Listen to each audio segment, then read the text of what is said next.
New York to Martha's Vineyard from 25 to 40 nautical miles offshore at 12:03 a.m. Eastern Daylight Time. Doppler radar indicated strong thunderstorms, capable of producing winds to around 30 knots and small hail.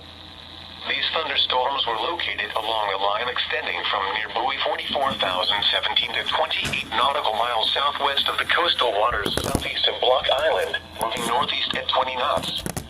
Locations impacted include the coastal waters southeast of Block Island and Montauk Point.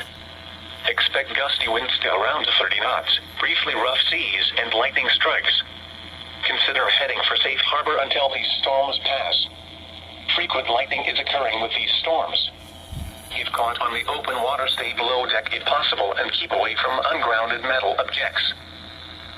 Strong